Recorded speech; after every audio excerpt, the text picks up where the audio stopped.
Olá, povo de Deus, a paz de Jesus para vocês e a toda a comunidade Paróquia Sagrada Família aí da Maré, na qual eu tenho muito carinho, conheço bastante gente daí, os meninos, né? E fico muito feliz de poder estar vindo aqui hoje, partilhar um pouquinho da palavra do Senhor, né? A pedido da equipe, da Crisma, a convite. Fico feliz de poder estar retornando a falar com vocês. Tenho uma ótima lembrança da última vez que estive aí com a Crisma, né, no retiro.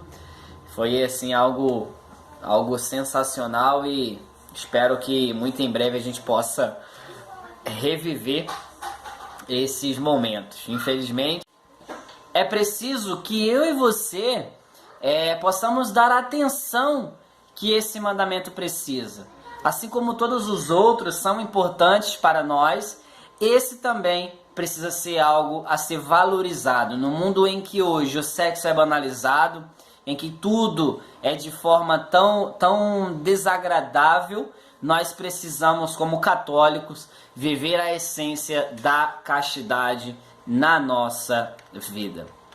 Vai dizer tanto a Escritura Sagrada como a tradição da Igreja sempre nos concebeu uma visão positiva a respeito do sexo. E Santo Agostinho, por exemplo, tantas vezes injustiçado por aqueles que olham seus ensinos fora do seu contexto, tem uma posição muito clara a respeito disso e que a gente pode compartilhar. Santo Agostinho é um baluarte aqui da nossa comunidade e eu acho bacana isso. Por exemplo, a primeira coisa, não era contra o corpo que considerava bom e belo o sexo, né? Não era contra o corpo que considerava bom e belo. Não era contra o sexo. Aliás, ele defendeu sua vital importância e a sua existência antes mesmo do pecado original. Ou seja, Santo Agostinho defendia isso. Ele defende isso, né? Tanto a questão de se cuidar, né, de se enxergar como homem, como mulher, como também a questão do sexo, que aliás era importante até mesmo antes do pecado original. E não era contra o prazer, mas ele chegou a dizer que assim como Deus colocou o sabor nos alimentos, criou o prazer para que nos dois casos se conversasse a espécie humana, né? Conservasse a espécie humana. Então, é uma forma de olhar para essa situação e para esse tema de uma forma mais cristã e de uma forma correta e mais aberta. Então, baseado não somente nele, mas em tantos outros grandes homens de Deus, a Igreja aponta 3 finalidades do ato sexual. 3. A primeira é a fides, né? Que nós conhecemos como a fidelidade do casal. A fidelidade, né? A celebração da vida a dois. O ato sexual contribui para o bem dos cônjuges em todos os sentidos. Catecismo da Igreja Católica, número 23.060, vai dizer que no casamento, a intimidade corporal dos esposos torna-se sinal e um penhor de comunhão espiritual entre os batizados, né, com os vínculos do matrimônio, e são assim santificados por esse sacramento. Então, ou seja, viver essa graça, né, de viver o matrimônio e de viver a castidade, de não cometer adultério, é importante para nós, de fato, viver esta graça. No segundo ponto, né, é o prole, que significa, além dessa mútua edificação e do sadio prazer, temos essa outra finalidade, né, a geração e educação dos filhos. Catecismo da Igreja Católica, número 2363, vai dizer que pela união dos esposos realiza-se o duplo fim do matrimônio, o bem dos cônjuges, né, que a gente falou em si anteriormente, que é o fide, né, a fidelidade, e a transmissão da vida, ou seja, gerar vida, né, gerar vida. A fecundidade é um dom, é um fim do matrimônio. Porque o amor conjugal tende naturalmente a ser fecundo, chamados a dar a vida. Os esposos participam do poder criador e da paternidade de Deus. Catecismo da Igreja Católica, número 2367. E o terceiro, que é o sacramento, né? A união do casal em Cristo os eleva para mais perto de Deus, porque não é uma simples questão de união carnal, biológica, mas é algo que diz respeito ao núcleo íntimo da pessoa, que se expressa como doação ao outro, ou seja, é algo altamente espiritual. Nesse terceiro ponto, né, eu me ligo, eu me conecto com a outra pessoa, em corpo, em alma, em espírito, nós nos tornamos um de fato. Então, essa união, ela traz para nós um sentido de que nós precisamos de fato valorizar, porque me convida a ser fiel, né, a fidelidade, me convida a gerar vida e me convida a ser santo. Então, com o outro, tudo isso vivendo junto com o outro, né, com outra pessoa. Então, não cometer adultério, né, não pecar contra a castidade, de fato, me leva a viver essa graça e essa experiência. Estamos passando por um período difícil, né, com essa pandemia, com esse vírus, mas eu tenho fé e a certeza de que muito em breve nós poderemos aí retornar ao nosso convívio. As paróquias já estão voltando no próximo final de semana, né, a receber alguns fiéis na Santa Missa, e isso já muito nos anima. Então, vamos continuar firmes, orando. Fico feliz, né, pela perseverança de vocês, em continuar em busca desse sacramento, apesar de tudo isso que está acontecendo, mas não tenho dúvidas de que vocês serão muito felizes e encontrarão respostas para tudo isso que nós estamos vivendo, justamente nesse momento de busca pelo aumento da nossa fé e da nossa conversão. Hoje eu fui convidado para trazer aqui uma palavra a respeito e dentro dos 10 mandamentos, e a gente vai falar hoje sobre o 6º mandamento, que é não pecar contra a castidade. Quando se fala sobre o 6º mandamento, né, a gente, pensando sobre isso, a gente acha que é somente relacionado à sexualidade. Mas a gente vai compreender que é um pouquinho além disso. Então eu peço um pouquinho da sua atenção, vou tentar ser o mais objetivo possível, para que a gente consiga ter uma maior assimilação a respeito desse tema.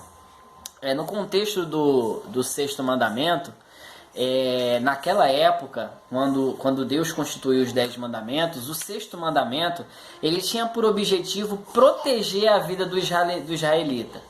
Esse era o objetivo, proteger a vida do israelita livre, que era livre, e também de sua família.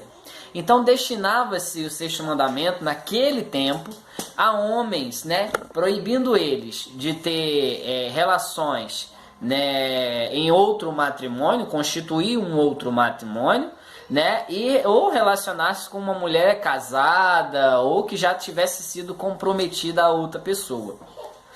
Então, não se referia, né, à questão da relação sexual antes do casamento, que nós conhecemos como fornicação, né? Nem a de um homem casado, né, com uma mulher ainda livre naquela época. Então, um homem casado com uma mulher livre, né, que é pronta a se casar, né?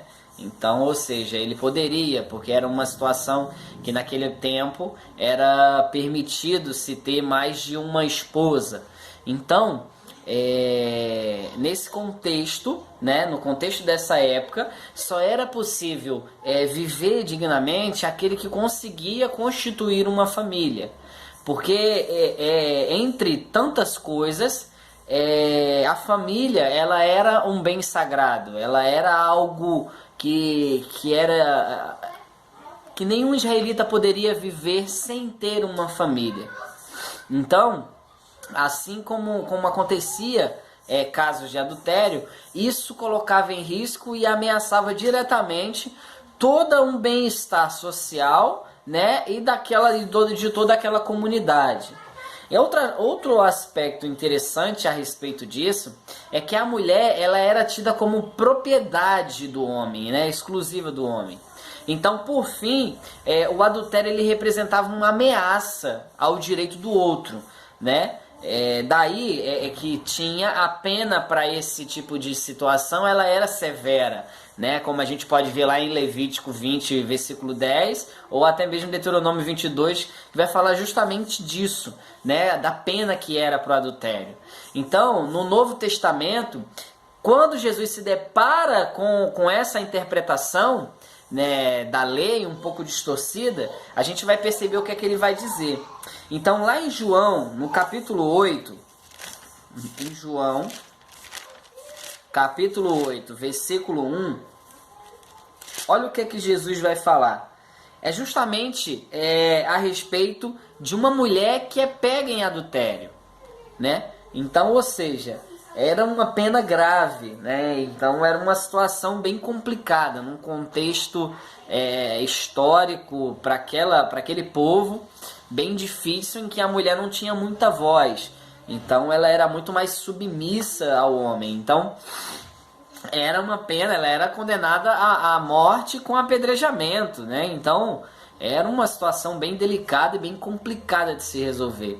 Só que com Jesus, de certa forma, nós vamos começar a compreender que é preciso olhar, e essa questão da castidade, ela se estende a vários outros campos, né, além do matrimônio. Claro, se tem a questão do matrimônio, da vida do homem, da vida da mulher, mas ela se estende para outra situação. Então, tanto que é muito conhecida essa passagem, né? Aquele que não tiver pecado, que atire a primeira pedra.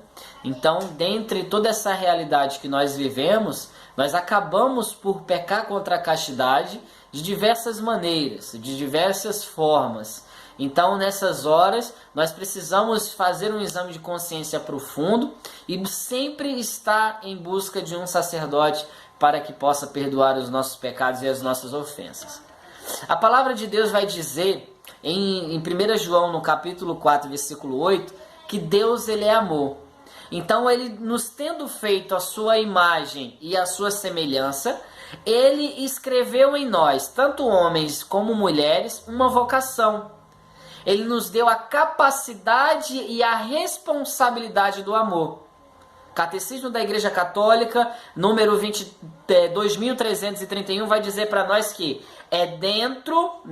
é o que afeta todos os aspectos da pessoa humana na sua unidade de corpo e alma, diz respeito particularmente à afetividade e à capacidade de amar e de procriar.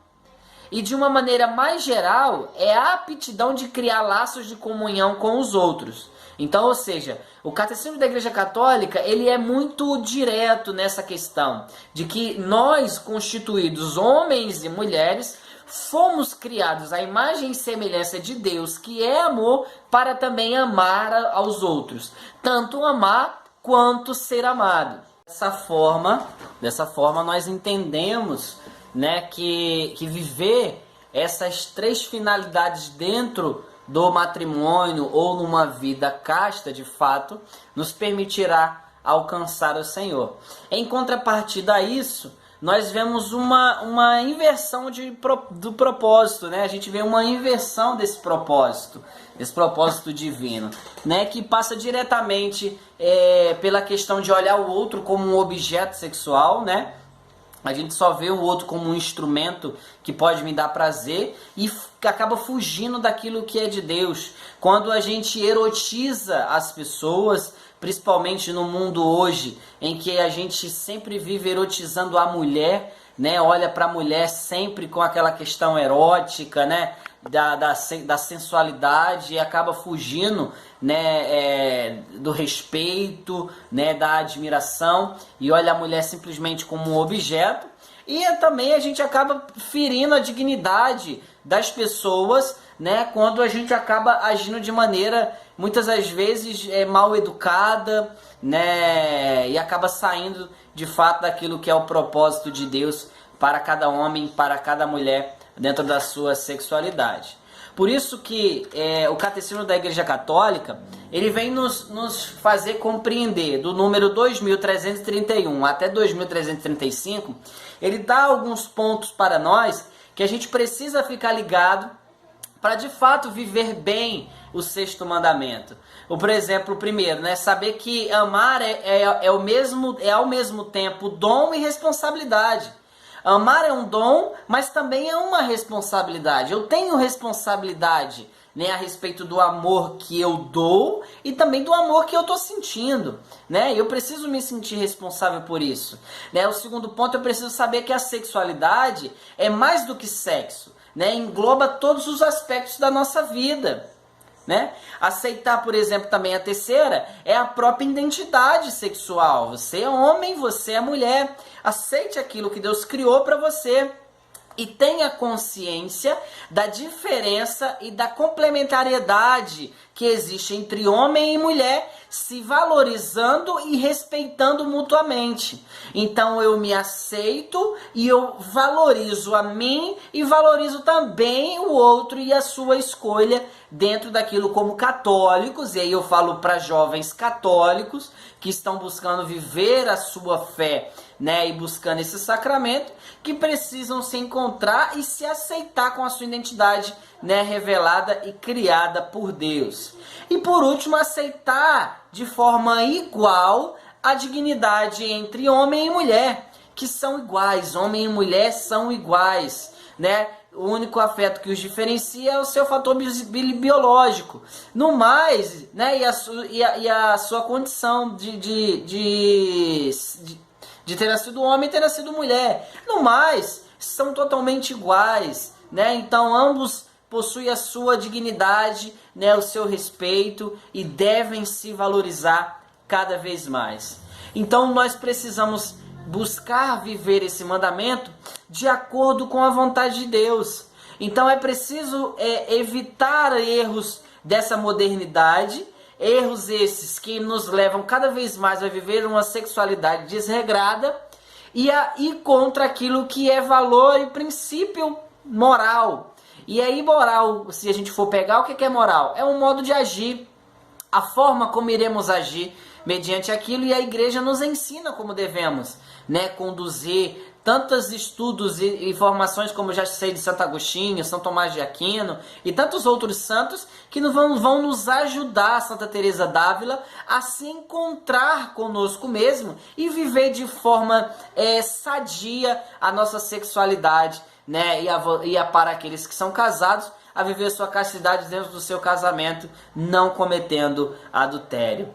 Então, a castidade, ela é uma vocação para todos nós. Eu e você somos chamados à castidade, a viver essa castidade, seja dentro ou fora do casamento. E aí, quando eu digo fora do casamento, para aqueles que são solteiros ainda, né? Aqueles que ainda não se casaram. E para aqueles que são casados, viver a castidade dentro do seu casamento. E que não está condicionada, para aqueles que são casados, a restrição do ato sexual.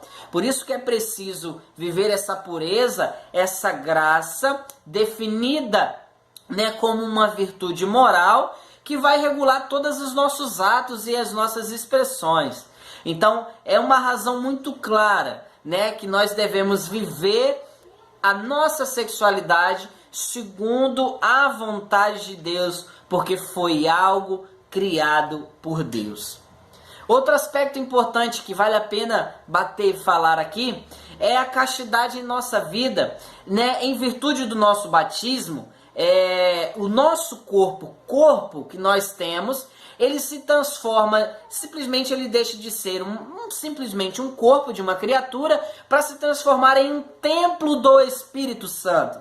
Você já deve ter ouvido aquela passagem de 1 Coríntios 3, 16 e 17, que o nosso corpo é um templo e é destinado à santificação, é destinado à santidade. E por conta disso, nós precisamos guardar o nosso corpo, guardar a nossa forma de viver, para que seja uma forma santa, pura, buscando fugir de tudo aquilo que é abuso, que é impuro, que é profano e que não agrada a Deus.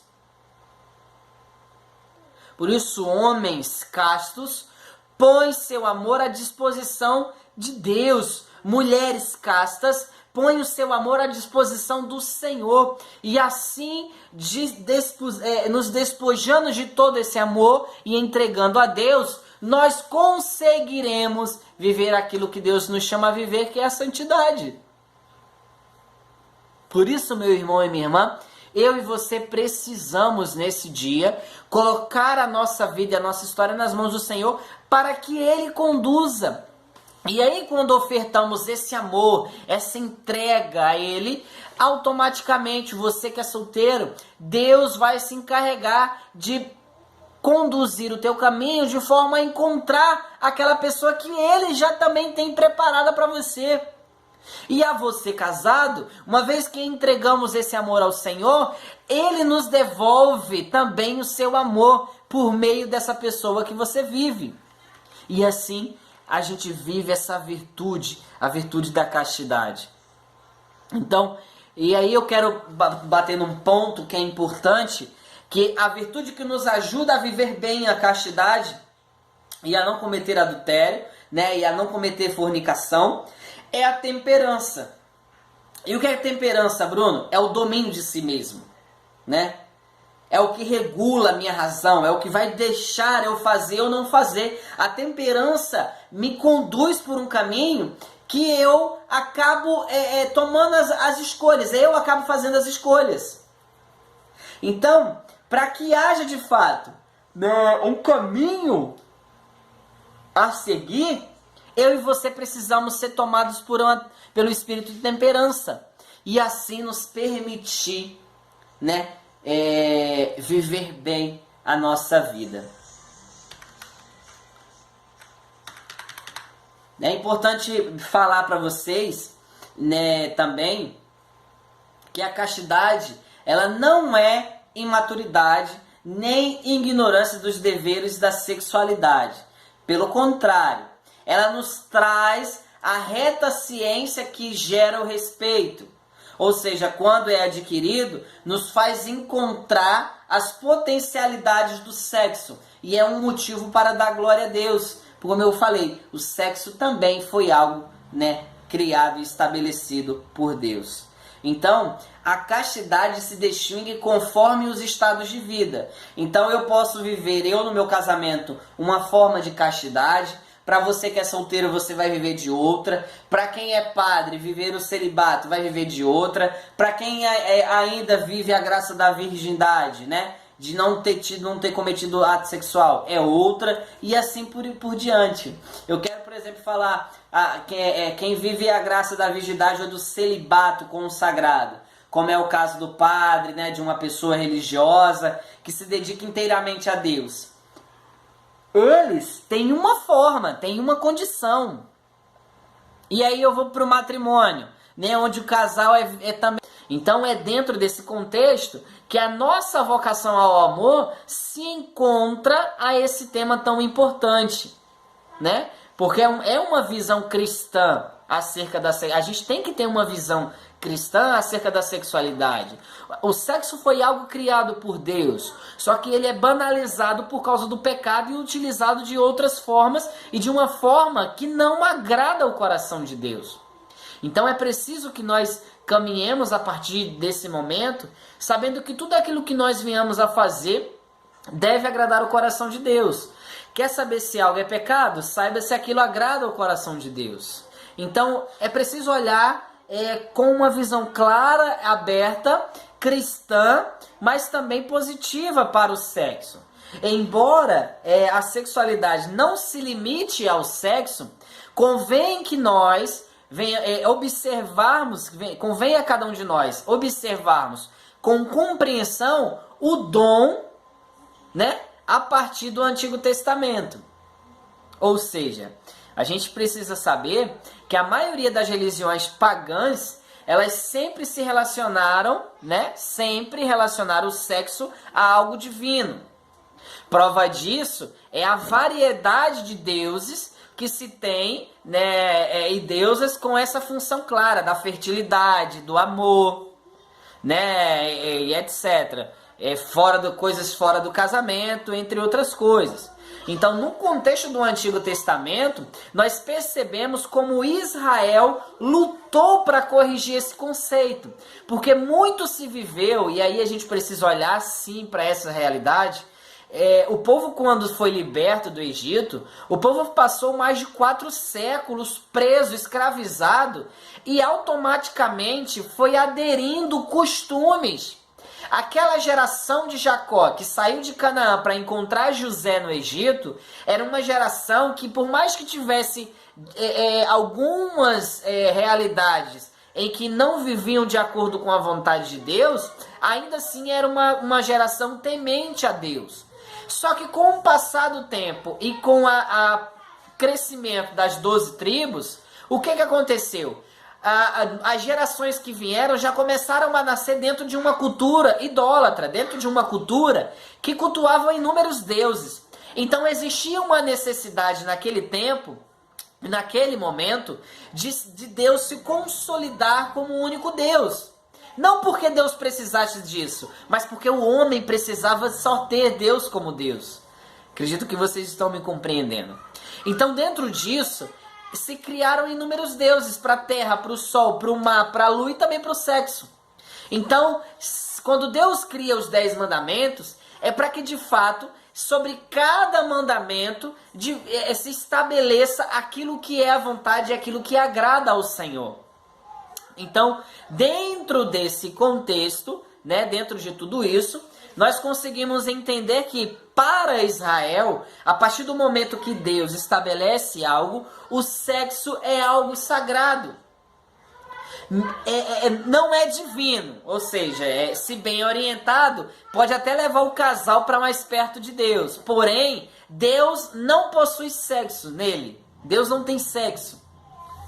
Entendem?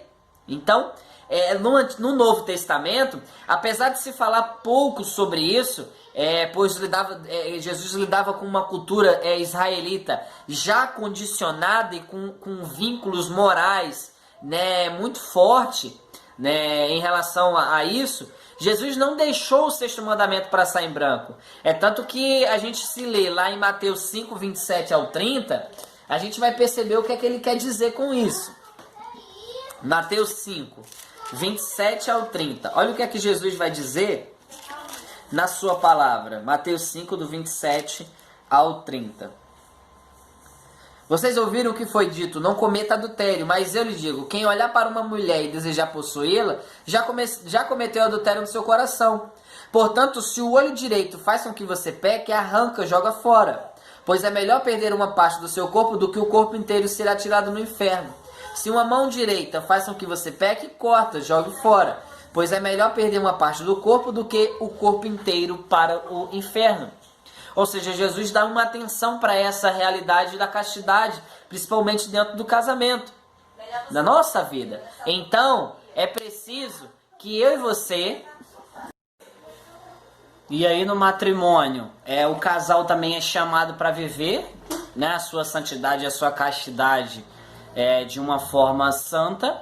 Então eu preciso saber que cada um vai ter uma luta, cada um vai viver numa realidade. E aí nós precisamos nos condicionar de forma a nos preparar para vencer essas lutas e assim viver bem a graça do 6º mandamento, né, para os casados não cometer adultério e viver a questão da castidade. Então a gente percebe que existem algumas ofensas, né, a esse sagrado sacramento, como a luxúria, a masturbação, a pornografia, a prostituição, né, o estupro, né, a desordem sexual, então, né, do fato de não aceitar a sua identidade. Então tudo isso são ofensas a essa vivência, a essa graça, né, que nós vivemos, que é a castidade nas nossas vidas. Então, por amor a Deus e pelo amor de Deus, nós somos chamados a viver essa graça e viver o nosso matrimônio, a nossa castidade, a nossa vida de forma santa, de forma a agradar a Deus. Então, a você, Eu desejo que você continue lutando, que você continue perseverando e que dessa forma nós possamos continuar nos ajudando, né, a vencer esse mal, a vencer o mal, os maus pensamentos que esse mundo tenta nos impor, e que dessa forma nós possamos dar um grito de vitória, né, declarando a santidade em nossa vida. A você casado, permaneça fiel à sua esposa, ao seu esposo. A você solteiro, jovem, permaneça lutando para viver essa castidade e tenha certeza de que grandes graças do Senhor há de derramar em nossa vida à medida que a gente permanece perseverante. Amém? Então, que Deus abençoe a sua vida, a sua história, e nós continuamos juntos para que cada vez mais o Senhor venha se utilizar de nós, das nossas limitações, para manifestar seu grande amor e a sua grande misericórdia, tá bom? Deus abençoe vocês, estamos juntos, né? Segue lá a nossa página da comunidade Solo Fest no Instagram e no Face, e se junte a nós aí toda semana rezando no nosso grupo de oração, que está sendo uma grande bênção. Então Deus abençoe, até a próxima, fui!